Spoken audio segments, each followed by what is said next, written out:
Hi hello ನಮಸ್ಕಾರ. Hot seat ವಿಶೇಷ ಕಾರ್ಯಕ್ರಮಕ್ಕೆ ತಮಗೆಲ್ಲ ಪ್ರೀತಿಯ ಸ್ವಾಗತ. ನಾನು ಅರವಿಂದ್ ಸೇತುರಾವ್. ಇವತ್ತಿನ ನಮ್ಮ ಕಾರ್ಯಕ್ರಮದ ಅತಿಥಿ ಬಿಜೆಪಿ ರಾಜ್ಯಾಧ್ಯಕ್ಷರಾಗಿರ್ತಕ್ಕಂಥ ಶ್ರೀ BY ವಿಜಯೇಂದ್ರ ಅವರು. ಕಾರ್ಯಕ್ರಮಕ್ಕೆ ಅವರನ್ನ ಸ್ವಾಗತ ಮಾಡೋಣ. ಸರ್ ನಮಸ್ತೆ, ಕಾರ್ಯಕ್ರಮಕ್ಕೆ ಸ್ವಾಗತ. ನಮಸ್ಕಾರ. ರಾಜ್ಯಾಧ್ಯಕ್ಷರಾದ ಬಳಿಕ ಮೊದಲ ಅಗ್ನಿ ಪರೀಕ್ಷೆ ಸರ್ ನಿಮಗೆ ಸರ್ತಿ ಚುನಾವಣೆ ಹೇಗೆ ಅನಿಸ್ತಾ ಇದೆ?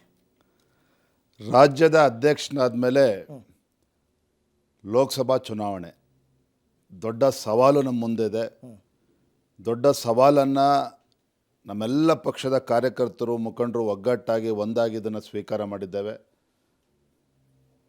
ಭಾಳ ದೊಡ್ಡ ಅಸ್ತ್ರ ಅಥವಾ ಪಾಸಿಟಿವ್ ಆಸ್ಪೆಕ್ಟ್ ಅಂತ ಹೇಳಿದ್ರೆ, ಈ ಲೋಕಸಭಾ ಚುನಾವಣೆ ನಮ್ಮ ನಾಯಕರು ಯಾರು ಅಥವಾ ನಾಯಕತ್ವ ಯಾರು ಅಂತ ಹೇಳಿದ್ರೆ ಪ್ರಧಾನಮಂತ್ರಿ ನರೇಂದ್ರ ಮೋದಿಜಿಯವರು. ಓಕೆ, ಹಾಗಾಗಿ ಅವ್ರ ಟೀಮ್ ಲೀಡರ್ ಏನಿದ್ದಾರೆ ಇವತ್ತು ನರೇಂದ್ರ ಮೋದಿಜಿಯವರಿದ್ದಾರೆ.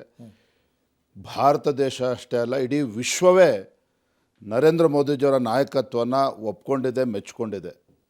ಹಾಗಾಗಿ ಲೋಕಸಭಾ ಚುನಾವಣೆ ಅವರ ಒಂದು ನಾಯಕತ್ವದಲ್ಲಿ ವಿಶ್ವಾಸದಿಂದ ನಾವೆಲ್ಲರೂ ಕೂಡ ಕೆಲಸ ಮಾಡ್ತಾ ಇದ್ದೇವೆ, ಯಶಸ್ವಿ ಆಗ್ತೇವೆ ಅನ್ನುವ ಸಂಪೂರ್ಣ ವಿಶ್ವಾಸ ನಮಗೆಲ್ಲರೂ ಕೂಡ ಇದೆ. ನರೇಂದ್ರ ಮೋದಿ ಅವರ ನಾಯಕತ್ವ ಓಕೆ, ಬಟ್ ನಿಮ್ಮ ನಾಯಕತ್ವವನ್ನೇ ಪ್ರಶ್ನೆ ಮಾಡಿದ್ದಾರೆ ರಾಜ್ಯದಲ್ಲಿ ನಿಮ್ಮ ಪಕ್ಷದವರೇ. ಸೊ ಅವರಿಗೆಲ್ಲ ಉತ್ತರ ಕೊಡಬೇಕಲ್ಲ ನೀವು? ಎಲ್ಲ ಪ್ರಶ್ನೆಗಳಿಗೆ ಕಾಲವೇ ಉತ್ತರವನ್ನು ಕೊಡ್ತದೆ.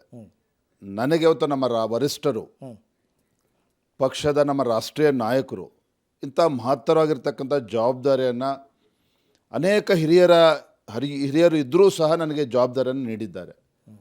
ಹಾಗಾಗಿ ನನ್ನ ಮೇಲೆ ಸಹಜವಾಗಿನ ಜವಾಬ್ದಾರಿ ಜಾಸ್ತಿ ಇದೆ, ನಿರೀಕ್ಷೆಗಳು ಕೂಡ ಜಾಸ್ತಿ ಇದೆ.